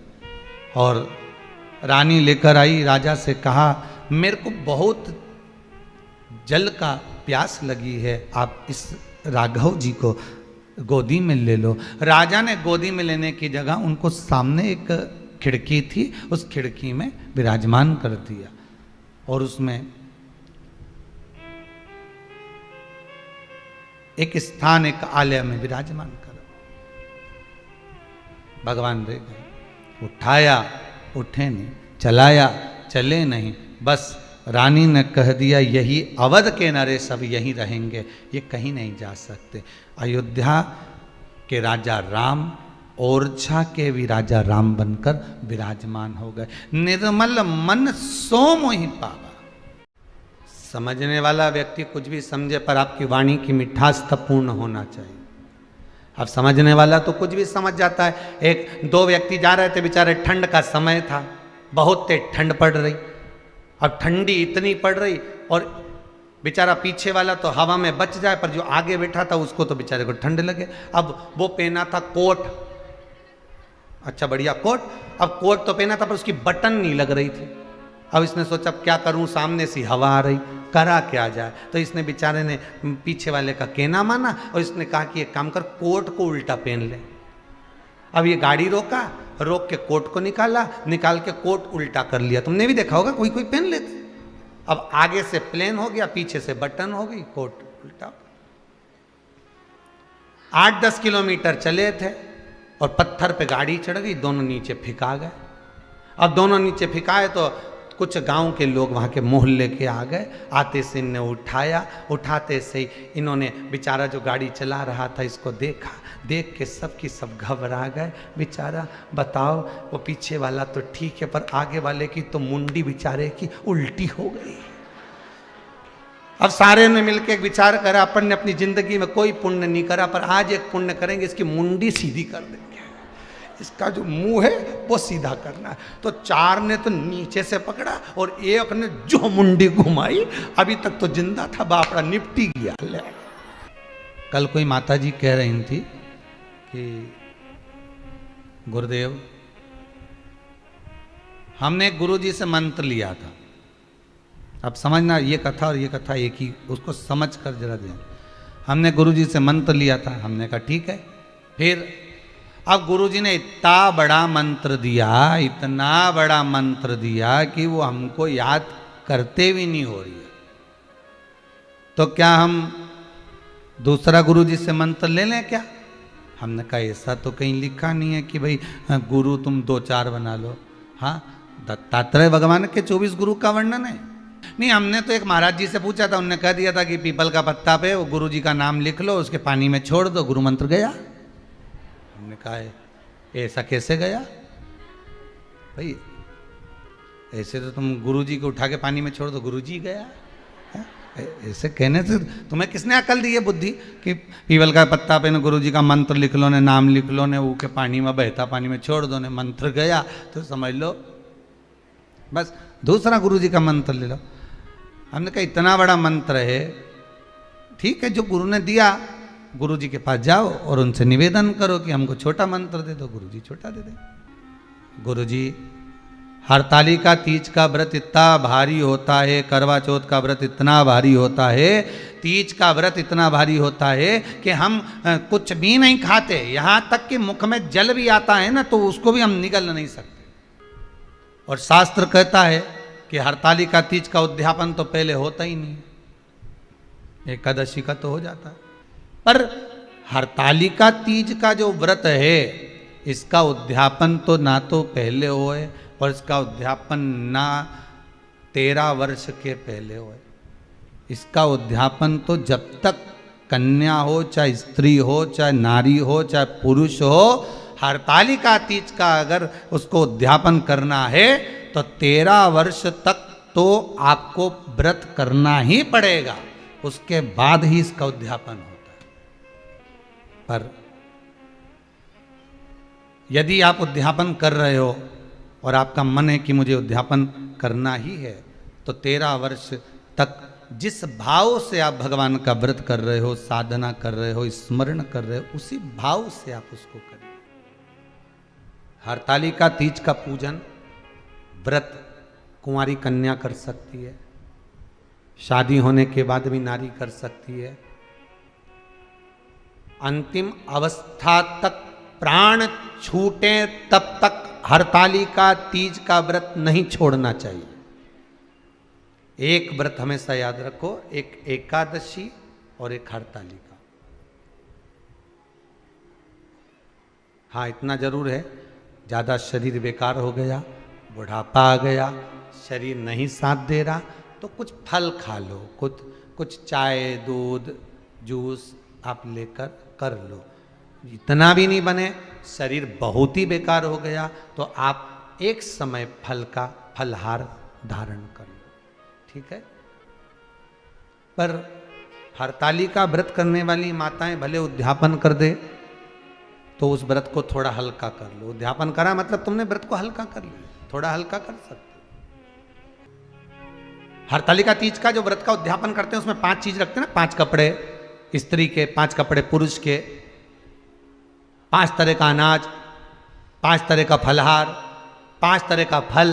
तो 5 तरह का जो फल रखाता है हरतालिका तीज के उद्यापन में, दुनिया के लोग उस 5 तरह के फल को केला गिन ले, पपीता गिन ले, मौसम्बी गिन ले और अनार गिन ले, संतरा गिन ले, सब कुछ गिन लेते हैं, पर उस 5 तरह के फल में धतूरे को नहीं गिनते। पर शिव कथा में वर्णन आता है, हरतालिका तीज के उद्यापन में लिखा हुआ है सबसे पहले 5 फल अगर गिनना है तो उसमें पहले धतूरे को गिनो, क्योंकि शंकर को वो प्रिय होता है, शंकर उसको स्वीकार कर लेता है। और धतूरा शंकर भगवान को क्यों चढ़ाया जाता है उसका प्रसंग आपको पहले भी कहा, आज फिर कहते हैं। धतूरा जब हम भगवान शंकर को समर्पित करते हैं तो हमारा कोई कार्य अटक रहा होता है, जिस कार्य को बार बार एग्जाम में बैठ रहे हो, बार बार परेशान हो रहा है, बार बार इंटरव्यू देने जा रहे हो, नहीं हो रहा, एक बार धतूरे को हृदय से, भगवान को प्रेम से, करुणा सागर मेरे शंकर को दिल से एक बार वो धतूरा भगवान से विनती कर कर उसको चढ़ाओ तो सही, भगवान तुम्हारा कार्य सफल कर देगा। पर दिल से चढ़ाना, हृदय से, मन से, चित्तवृत्ति, इस मन के अनुसार शंकर को समर्पित करिए हृदय से। उसमें सबसे ज्यादा जरूरी है हरतालिका तीज का पूजन अगर आप कर रहे हो और हरतालिका तीज का अगर आप स्मरण कर रहे हो तो उसमें सबसे ज्यादा अगर कोई जरूरी है तो शंकर भगवान जहाँ विराजमान होते हैं उनके ऊपर उनकी 5 कन्याओं का होना जरूरी है। मतलब ऊपर फुलेरा बंधना जरूरी। फुलेरा का मतलब जानते हो, एक शंकर भगवान नीचे विराजमान है और ऊपर जो जलाधारी बनती है ना, तो जलाधारी की जगह पर शंकर भगवान की हरतालिका तीज के दिन जब नारियां पूजन करती हैं, माताएं पूजन करती हैं, कन्याएं पूजन करती हैं, तो उस पर जलाधारी की जगह फुलेरा बनता है, मतलब फूल की मालाएं उसमें लटका दी जाती है। अब कितनी माला लटकाना चाहिए, प्रयास करना चाहिए कम से कम 5 माला उसमें होना जरूरी है, और 5 से ज़्यादा भी लटकाओगे चलेगा, पर 5 से कम नहीं होना चाहिए। तो ऐसा बेटियों का तो आप ज्यादा लटकाओगे चले जाएगा, पर कम नहीं। जैसे हरतालिका तीज का जो उद्यापन होता है, उद्यापन में एक सबसे मुख्य चीज क्या होती है कि जो भी आप वस्तु दान दे रहे हैं, जो भी आप वस्तु समर्पित कर रहे हैं, हरतालिका तीज के उद्यापन में जो भी सामग्री आप दे रहे हैं वो 5 होना चाहिए। हरतालिका तीज का पूजन करो और मन में सोचो कि बताओ इतना बड़ा व्रत 13 साल तक करना है, उसके बाद उद्यापन करना है। उद्यापन करने के बाद क्या कर सकते हैं, तो कि व्रत तो बड़ा है, पर उद्यापन करने के बाद एक काम कर सकते हो कि फिर आप कुछ थोड़ा बहुत जो भी चाय वगैरह है, दूध प्रसाद है, कोई फल फ्रूट है, नहीं बनता शरीर से, कर सकते हो, ले सकते हो। हरतालिका तीज की पूजन करने वाले को चाहिए कि बालू का, मिट्टी का शिवलिंग बनाना चाहिए। फुलेरा जो बनाया गया है ऊपर शंकर जी के ऊपर लटकाने के लिए, टांगने के लिए, उसके नीचे शिव, पार्वती, गणेश जी की सुंदर बालू की मूर्ति बना लेना चाहिए। पार्थिव लिंग का निर्माण कर लेना चाहिए। सबसे पहली पूजन हरतालिका तीज की प्रदोष काल के अंतर्गत हो जाना चाहिए, शाम के समय पर। प्रयास करा करो प्रदोष काल के समय पर पहली पूजन हो जाए तो ज़्यादा अच्छा। पर लोगों की आदत रहती है कि 8 बजे तक, 8:30 बजे तक, 9 बजे तक पहली पूजन करें, फिर दूसरी आराम से, फिर तीसरी, फिर आराम से, फिर चौथी। तो ऐसा सब अपने अपने हिसाब से। पर शास्त्र रीति कहती है कि प्रदोष का जो समय होता है, प्रदोष काल जो होता है, शाम का जो समय होता है, उस समय पर हरतालिका तीज की पहली पूजन हो, जिससे आपका स्मरण चित्त शंकर भगवान में उस घड़ी, उस पल, उस क्षण में आप शिव के हो जाएं और शंकर आपका हो जाए। हाँ, अगर किसी के आने में देरी हो, कोई आ नहीं पा रहा है, बहुत देरी हो रही हो, तो हरतालिका पूजन व्रत वर्णन करता है कि शिवलिंग का निर्माण, पार्वती जी की मूर्ति का निर्माण, गणेश जी का निर्माण और फुलेरा जो बनाया हुआ है, ये प्रदोष काल के पहले बनकर तैयार हो जाना चाहिए। प्रदोष काल के अंतर्गत फुलेरा नहीं बनना, फुलेरा पहले बन जाना चाहिए। और बहुत विशेष बात ध्यान रखिए हरतालिका तीज की, कि शंकर जी का जो आपने स्वरूप बनाया है, पाटे में, थाली में, चौकी पर, चौरंग पर जो स्वरूप बनाया है, वो पहले नहीं रखना है। पहले क्या बांधना है? फुलेरा। पहले फुलेरा बांधिए, उसके बाद उसके नीचे शंकर जी को रखिए। कई घरों में पहले शंकर जी रख देते हैं, फिर निशाना मिला के कि पंखे से मिले के फिर फुलेरा। जो नारी हरतालिका तीज का पूजन नहीं करती, व्रत नहीं करती, साधना नहीं करती, उसके लिए भी कहा गया कि आप अगर ये व्रत नहीं करते हो तो एक कार्य जरूर करना, कहीं पर फुलेरा बंधा हो, हरतालिका की पूजन हो रही हो, 5 मिनट 10 मिनट निकालकर अपने आसपास के किसी पौधे में से पत्तियां लेकर या पुष्प लेकर, 5 वृक्ष की पत्ती या 5 वृक्ष के पुष्प लेकर शंकर भगवान को जब पूजन हो रही हो, 5 मिनट माताएं जब पूजन कर रही हों, तब आप भी उस पुष्प को, उस पत्तियों को शंकर को समर्पित कर सकते हो। ये नहीं चढ़ा सकते तो 5 फल नहीं चढ़ा सकते तो 5 कुछ भी पुष्प आदि का आप शिव को समर्पित करो और करो। अब कई लोग कहते हैं हम व्रत नहीं रखते तो भी चढ़ा सकते, बिल्कुल। हरतालिका तीज का पूजन, शंकर की आराधना तुम्हारे मोहल्ले में, तुम्हारी कॉलोनी में, तुम्हारी सोसाइटी में कहीं तो होती होगी। जितने लोग आस्था पर सुन रहे हो, कोई तो तुम्हारे यहाँ करता होगा। 5 मिनट उसको कह दो कल हरतालिका पूजन कब है, तो वो बोलेंगे इतनी तारीख को। अच्छा, अब हमको सूचना दे देना, हमको थोड़ा सा भगवान को प्रणाम करना है, नमन करना है, उनको दंडवत करना है, उनको साष्टांग करना है। क्यों चढ़ाया जाता है, किस लिए चढ़ाना चाहिए? तो कहा कन्या स्त्री अगर मान लो हरतालिका का व्रत नहीं करती, पूजन नहीं करती, आराधना नहीं करती, तो वो कन्या, वो नारी, वो स्त्री, वो पुरुष कार्य तो बहुत करेगा, दुकान भी 4 चलाएगा, व्यापार भी बढ़ाएगा, पर संपदा को जोड़ नहीं पाएगा। 1 रुपये कमाएगा, 1.25 रुपये खर्च वाला काम चलेगा। हस्त नक्षत्र में जो तृतीया पड़ती है, हस्त नक्षत्र के अंतर्गत जो तृतीया का महत्व कहा गया है वो संपदा को बढ़ाती है, मनोकामना को पूर्ण करती है। इसलिए कहा गया हस्त नक्षत्र। केवल सारे व्रतों में एक व्रत ऐसा होता है, हरतालिका तीज का व्रत, जिसमें लिखा होता है हस्त नक्षत्र की तृतीया। क्यों? क्योंकि हस्त नक्षत्र के अंतर्गत जो तृतीया आती है वो मनोकामना को पूर्ण कर कर चली जाती है। इसलिए शिव की आराधना के लिए प्रथम माने। जब माताएं पूजन करती है तो रात्रि भर जागरण भी करती है ना, तो रात भर ढोलक पीट पीट के तो भजन गाती है। तांबा का हंडा तातो धरो पानी नीनाए बोला नवा। कि जब हरतालिका का पूजन होता है ना तो भगवान के ऊपर माताएं खूब सामान चढ़ाती, खूब सामान है, और थाली भर भर के लाती। ने मक्का भी लिया, इन्हें भुट्टा लिया, इन्हें ककड़ी लिया, इन्हें नारियल, सब धरती जाए। शंकर और पार्वती नीचे दबे नीचे शिव पार्वती बड़े दबे, ऊपर से फुलेरा बंधा, इधर दिया लगा, अगरबत्ती लगाई, और चारों तरफ से माताएं घेर के बैठी। शंकर जी भगे कहां से? चारों तरफ से घेर के बैठी, और जो भगवान की पूजन करने में लगी, भगवान भी मन से अंदर विराजमान हुए। शंकर पार्वती दोनों बात करते रहते हैं। पार्वती जी शिव जी से कहती हैं पूरी ककड़ी मेरे ऊपर धर दी है। शंकर भगवान बोले चिंता मत कर, अब तो सुबह 4 बजे उठेगी, बैठी रहे। अब जब ये ठंडा करने जाएगी ना विसर्जन करने, तभी उठेगा। कल कोई माताएं कह रही थी गुरुजी हरतालिका तीज पे मान लो हम कीर्तन नहीं करें और कथा सुने आपकी शिव पुराण की, तो कौन ने मना करा? बड़ा बड़ा प्रोजेक्टर लगा लो, कौन मना करेगा? बड़ी टीवी लगा लो और लगा लो शिव महापुराण की कथा, और जब पूजन करना है उस समय टीवी को बंद कर दो, आरती करो, पूजन करो, फिर चालू कर दो, सुनो कथा, कौन मना कर रहा है? रात्रि को हरतालिका तीज के दिन अपने अपने जितनी माताएं इकट्ठी हो, मन नहीं लगे कथा में मन लगाओ, उतनी देर शंकर की शिव महापुराण की कथा निकालो। कि व्रत कथा सुनना है कि गणेश कथा सुनना है, शिव महापुराण की कथा लगा के बैठ गए। जो चालू हुई तो थोड़ी थोड़ी देर में तुम कहीं चले भी गए, वापिस आओगे तो कम से कम 2-3 घंटा तुम्हारे कथा में मन लग तो जाएगा, और शंकर की कथा में मन लग जाए, जीवन का सबसे बड़ा आनंद है।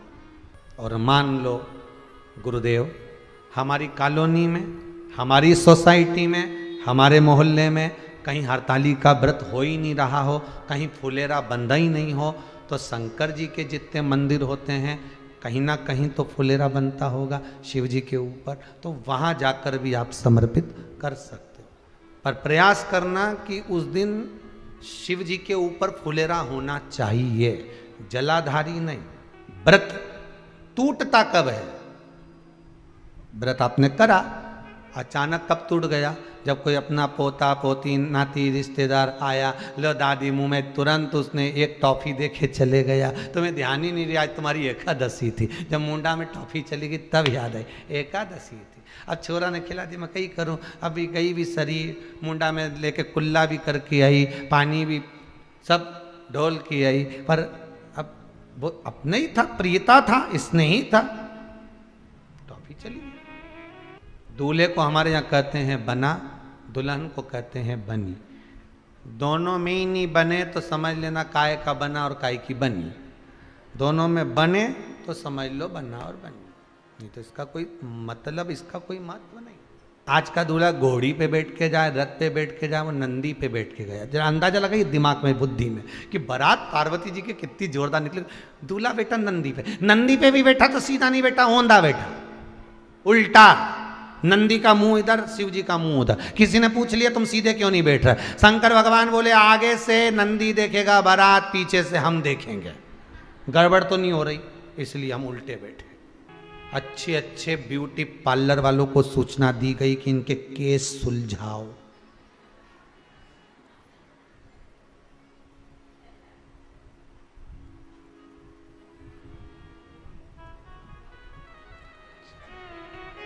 केस सुलझाओ। एक पार्लर वाला आ भी गया अच्छी अटैची लेके, वहीं पे बैठा था भृंगी,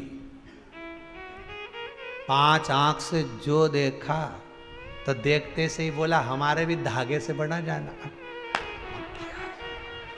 वहीं से गाया, वहीं से दूसरा पार्लर वाला आया कि अब शंकर जी की जटा संवारनी, हमको अंदर बुलाया है।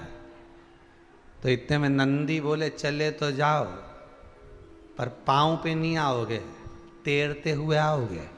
तो क्या तैरते हुए क्यों आएंगे? अंदर क्या पानी बह रहा है? नहीं, तुम जटा खोलोगे तो गंगा कहाँ जाएगी? अरे राम! तो क्या फिर हमको काहे को बुलाया? तो क्या केस संवारने बुलाया? केस तो क्या हम केस के लिए तो आए? तो क्या वो केस नहीं, केस ये सवारो तुम तो जाओ। बारात चली धड़ाके से, पहुंच गई हिमालय राज की नगरी में। सुंदर भगवान शिव और पार्वती का मंगल विवाह हुआ है। किसी रिश्तेदार से मिलने जाते हो अपनी समस्या के लिए, अपने दुख के लिए, अपनी तकलीफ के लिए, तो विश्वास लेकर जाते हो कि नहीं जाते कि वहां से तो मेरी मौसी का छोरा है, खूब पैसा उसके पास में, अगर मैं कहूंगी ना एक बार उससे जाके कि मुझे 20,000 रुपए की जरूरत है, वो दे देगा, विश्वास है मुझे उस पर। अब इतनी अकड़ के गई, खजूर वाली चोटी भी कर गई, जोरदार जूड़ा वूड़ा लगा के और जोरदार तैयार हो हुआ के, और जैसे ही गई और वहाँ जाके बैठी, और बैठने पर अब वो वही मौसी का लड़का, और उससे कहा कैसी आई थी जीजी? बस क्या बताऊं, इतनी परेशान चल रही हूँ, इतनी परेशान चल रही हूँ कि बच्चों की फीस तक जमा नहीं कर पा रही हूँ, और ऐसा हो गया और वैसा हो गया। अब वो तो दुख है, रही जिंदगी है दुख की, वो तो आना जाना लगा रहता है, पर थोड़ा संघर्ष करो, थोड़ा सा झेलना तो पड़ेगा, संघर्ष तो करना पड़ेगा। वो मासी का छोरा कह रिया कि झेलना तो पड़ेगा।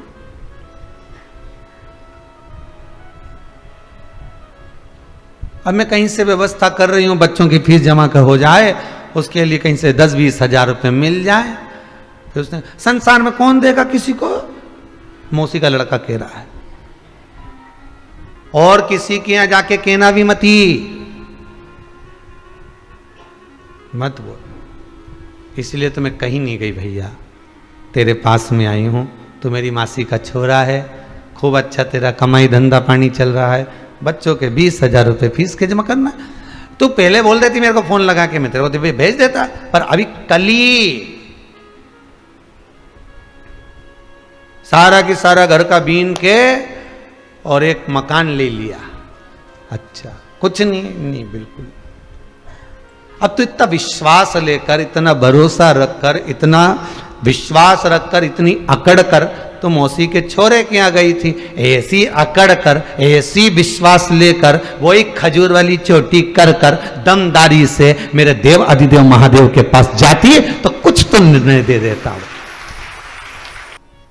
किसी ने एक प्रश्न किया था, हम गुरु पूर्णिमा पे गुरु मंत्र नहीं ले पाए और हमारा कोई गुरु नहीं है और हमारी अवस्था हो गई 72 साल की, अब बताओ हम मर गए तो हमें गुरु मंत्र चाहिए, हमें गुरु मंत्र दो। हम कहे माँ हाथ जोड़ के निवेदन है, कोई भी गुरु मंत्र देने वाला होता तो गुरु पूर्णिमा पे देता होगा। हर कभी रोज रोज पूरण पोली बना के खाओ, रोज रोज भजिया बना के खाओ, रोज रोज गुलाब जामुन बना के खाओ, रोज रोज तुम प्रतिदिन बाजार से एक केक खरीद के लाओ और चाकू से काट काट के खाओ, ने हैप्पी बर्थडे ने टू यू, तो वो केक खाने में मजा है क्या? अरे बोलो तो जम के। होली का गाना, होली का गीत, होली के गीत तुम बाकी के समय पर सुन के बताओ, अच्छे नहीं लगेंगे, पर होली का जब समय आएगा तो होली के गीत अच्छे लगेंगे। राखी का समय आएगा तो भैया मेरे राखी का बंधन के निभाजे तो गीत अच्छा लगे, और जैसी राखी समाप्त हुई तो कोई गीत अच्छा लगे। जन्माष्टमी आई तो भगवान कृष्ण के जन्म के गीत अच्छे लगते हैं, रामनवमी आई तो राम जी के जन्मोत्सव के गीत अच्छे लगते हैं, दिवाली आई तो दिवाली की आतिशबाजी अच्छी लगती है। समय होता है हर चीज का, गुरु मंत्र का भी एक समय, एक वृक्ष पर जो फल लगे हैं वो भी एक समय पर पनपते हैं, एक समय पर फलित होते हैं। अरे राशन की दुकान पे राशन लेने जाओ, कंट्रोल की दुकान पे से चावल और गेहूं लेने जाओ, परमिट दिखाओ, उसके बाद भी वो के टाइम पे आना, 10 बजे से 5 बजे तक खुले हो और रविवार के बंद रहे। ध्यान रखना, समय पे आएगा तो दूंगा। उसी तरह गुरु मंत्र का भी एक समय होता है, तो मंत्र चाहिए। तो हम क्या करें? और आप कहो कि गुरु मंत्र मिले गुरु पूर्णिमा पे, और अगर हम बीच में निपट गए तो, और बिना गुरु मंत्र के ऊपर चले गए तो दोष नहीं लगेगा? तो हमने कहा लगेगा तो सही, तो किसको लगेगा? तो हमने कहा आपको ही लगेगा। तो क्या हमको काहे को लगेगा? हम तो आपके सामने खड़े हैं कि गुरु मंत्र चाहिए और आप बोले कि गुरु मंत्र नहीं दें भैया, और दोष किसको लगेगा? तुमने कहा आपको लगेगा। 72 साल की हो गई तो अभी तक बताते ना गुरु नहीं बनाया। गुरु जी पूछो ही मती तुम तो मेरी। हमारा पति कभी भजन में नहीं जाने दे, कीर्तन में नहीं जाने दे। तुमने कहा भजन गाने का मना करता है क्या? अब क्या बताएं, हम वो नहीं गान दे न जान दे तो भजन से क्या तकलीफ उसको? आया है क्या? हाँ आया, बुला जरा बुला उसको। तो आया। क्यों भाई तेरे को भजन से क्या तकलीफ है, क्या दिक्कत? बस नहीं जानते तुम तो ये के गुरु मंत्र दे दो ने जब थी रे। हमने कहा माँ ये तुझे भजन में नहीं जाने देता ना, मत जा। पति कह रहा है कि मत जा, तुम मत जा। तू घर में बैठकर श्री शिवाय नमस्तुभ्यम तो जप सकती है, मंत्र तो बोल सकती है। ओम नमः शिवाय पंचाक्षर मंत्र का स्मरण कर सकते हो। ओम नमो भगवते वासुदेवाय का स्मरण कर सकते हो। शंकर गुरु है और गुरु शिव है, शिव गुरु है। तो क्यों ना, अगर मंत्र नहीं भी है तो हम जप क्यों नहीं सकते? अरे भगवान कृष्ण जिस समय पर पांडव जुआ खेलने के लिए जा रहे थे, चौसर खेलने के लिए, सबसे आगे मेरे कृष्ण चल रहे थे। युधिष्ठिर जी ने अर्जुन से कहा भगवान जा रहे हैं आगे आगे, अच्छा लगेगा इनके सामने जुआ खेलेंगे? क्या करें? कह दो भगवान से कि आप अंदर मत जाना। तो हाथ जोड़कर अर्जुन ने कह दिया प्रभु कहाँ जा रहे हो इतनी जल्दी जल्दी? भगवान बोले अब तुम लोग जा रहे हो ना सबकी सब जुआ खेलने, तो मैं तुम्हें देखता रहूंगा, तुम्हारा इंतजार करूंगा, हो वहां पर तुम्हारे चौसर खेलने की जगह पे मैं बैठूंगा। प्रभु आप अंदर नहीं आओगे, आपके सामने हम गलत काम नहीं कर सकते। वो कहते हैं ना वो मोबाइल में एक वो होता है, वो क्या स्टेटस डालते हैं ना, ऐसा कुछ है ना, या मैसेज डालते हैं, और उसमें व्हाट्सएप पे कई लोगों ने ऐसा ऐसा फंक्शन जोड़ के रखा रहता है कि वो देख भी ले तो भी टिक नहीं आए। ठीक है, रेक ही नहीं रहे। उसने ऐसी सेटिंग कर कर रखी है कि वो ऑनलाइन दिखता ही नहीं है, रेक ही नहीं रहे। बोलो ईमानदारी से, जितने लोग आस्था पर सुन रहे हो, कि सामने वाला व्यक्ति भले ऑनलाइन वो रे चाहे नहीं रे, क्योंकि उसके भीतर हो सकता है कपट हो, उसके भीतर छल हो। छुपाता वही है जिसके भीतर कपट होता है, छुपाता वही है जिसके भीतर छल होता है। नहीं तो ब्लू टिक से क्या होता है? उसी तरह तुम पाप पुण्य कितना भी छुपा लो, पर मेरा भोलेनाथ तो 24 घंटा ऑनलाइन रहता है। 24 घंटा, हर पल हर घड़ी हर क्षण मेरे शंकर ऑनलाइन है, हर पल हर घड़ी हर क्षण। इसने सोमवार का ये व्रत करा था, अच्छा ये सोमवार का व्रत करी थी, शंकर जी के मंदिर गई थी पूजन करने, तो वहां से गिलकी खरीद के लाई थी, भिंडी खरीद के लाई थी। जब ये मंदिर गई थी तो साथ में खाली झोला लेके गई थी कि मंदिर का मंदिर हो जाऊंगी और साथ में बाजार करके आ जाऊंगी। मतलब मंदिर तो इसका लक्ष्य था, पर इसको बाजार घूमने जाना था। तो भगवान ने कहा पुण्य कैंसिल करो, क्योंकि मेरे लिए नहीं आई थी, ये तो भिंडी खरीदने आई थी। अब तुम तो कितनी समझदार, जूड़ा मुड़ा बांध के झोला लेके वहीं से जाऊंगी, दर्शन का दर्शन कर लूंगी, भगवान से विनती कर लूंगी और वहीं से सब्जी लेके घर आ जाऊंगी। अब तुमने ये चीज तो भगवान के मंदिर जाने की सोची, अब तुमने एक चीज और क्यों नहीं सोची कि शाम के रिसेप्शन में जाऊंगी, किटी पार्टी में जाऊंगी, या उसके जन्मदिन पे जाऊंगी, तो फिर मैं सब्जी खरीदती है जाऊंगी, तब ले जा झोला। नहीं, बढ़िया जोरदार साड़ी वाड़ी ने डब्बा बब्बा भर के नहीं, नीली पीली होके जाए और जोरदार झामर झुमका पहन के जब जाए, और जाने के बाद खाली झोला साथ ले जा, फिर कहीं जाए। अरे बोलो तो नहीं जाए, फिर जाए झामर झुमका पहन कर, चबड़िया जोरदार या क्लिप मिली फंसा के, ऐसा गुलदस्ता जैसा बाल करके, फिर जाके बता दे, फिर वो जाए तो बता, फिर तो वहीं जाए। कहां? वही गोलगप्पा, फिर वहीं जाए। फिर वो सब्जी लेने जाए क्या, ऐसी जोरदार तैयार मैयार होके, और पति कह दे कि अब अपने यहीं से तो निकल रहे, शादी में जा रहे हैं, एक काम करें अपन आधा किलो भिंडी खरीदते वो चल। तुम्हें अक्ल मक्ल है कि नहीं थोड़ी बहुत? मैं ऐसी जोरदार तैयार हुई, सब्जी मार्केट ले जा रहा मेरे को, मेरी इज्जत मिज्जत है कि नहीं कुछ? 4 घंटा तो मेरे पटरी जमाने में हो गया, और तुम मुझे सब्जी खरीदने जा रहे? तो फिर कल सब्जी नहीं है एक भी, सब्जी क्या बनाएंगे? मैं तो दाल बना लूँगी, तुम चुपचाप चल चलो, तुम चल। अब बताओ, मान नहीं जाऊँ तो दाल। अब कितनी बड़ी बात कि तुम तुम्हारे रिश्तेदार के शादी में जाऊँ ना तो सच धज के एक बार, फिर उसके चक्कर में तुम किसी के यहाँ नहीं जाओ, और मंदिर जाओ तो क्या सब्जी खरीद लाऊंगी? आती आती दूध की थैली ले आऊंगी, आती आती आधा किलो में बेसन ले आऊंगी। मतलब भगवान के यहाँ जा रही है तो बहाने बना के जाए भगवान के। अरे मेरी हो करा, शंकर भगवान के मंदिर में श्रीफल क्यों नहीं फूटता? शंकर जी के मंदिर में नारियल क्यों नहीं फोड़ा जाता? क्योंकि शंकर को अधूरा नहीं चाहिए, शंकर को पूर्ण चाहिए। चावल भी देना तो एक दाना देना, भले आखा देना पर टूटा मत देना। बेलपत्री देना एक देना पर खंडित मत देना। फूल देना एक देना पर मुरझाया मत देना। फल देना एक देना पर बेकार मत देना। मिठाई देना एक देना पर बेकार मत देना। भगवान कहते हैं मुझे जो दे वो पूर्ण देना। इसलिए शंकर जी के मंदिर में नारियल नहीं फूटता, क्योंकि उनको पूर्ण चाहिए, उनको पूरा चाहिए। पर हम भगवान शंकर के मंदिर में जाते हैं, अधूरे जाते हैं। जाती जाती सब्जी खरीद लूंगी, मतलब आधा पुण्य आधा पाप। जल्दी जल्दी में यह काम कर लूंगी, मतलब मंदिर तो जा ही रही हूं, साथ में यह काम करते हुए चले जाऊं। कुछ नहीं मिलेगा भेरू सिंह, लिख के रख ले, कहीं नहीं मिले रे भेरू, कहीं नहीं मिले।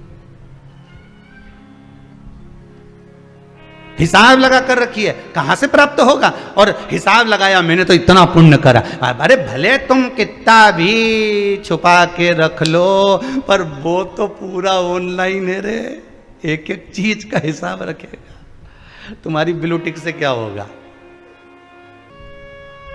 सोमवार के दिन जन्माष्टमी है, और उसी दिन हमारा पशुपतिनाथ का आखिरी व्रत है।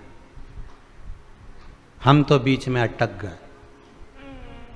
एक मौसी जी तुम्हारी रोज रोज आए, हर हफ्ता आ जाए, और एक मामा जी तुम्हारा साल भर में एक बार आए। अब हिसाब तुम बताओ कि सबसे ज़्यादा सम्मान तुम वह मौसी जी के दोगे कि वो मामा जी इतना दिन के बाद आया है उसके दोगे? अब जम के बोल दो जरा, मामा जी के दोगे ना कि इतना समय के बाद आया। तो पशुपति व्रत तो तुम 4 पहले से कर रही हो, 3 पहले से कर रही हो, तो एक काम करो, ये जो मामा जी आई रही है नहीं, ठीक है, समझ गए ना उत्तम है कि और आगे समझा? नहीं, हाँ जैसे तो तुम सब समझदार हो रहे, कथा सुन सुन के समझदार हो गए, इतना तो कथा तुम ही बाँच लो है? बस समझ जाओ उत्तम है कि पशुपति व्रत 5 करना है। मान लो बीच में रजस वाला धर्म आ जाता है कभी कभी, तो आगे बढ़ता है कि नहीं बढ़ता? व्रत बढ़ता है ना।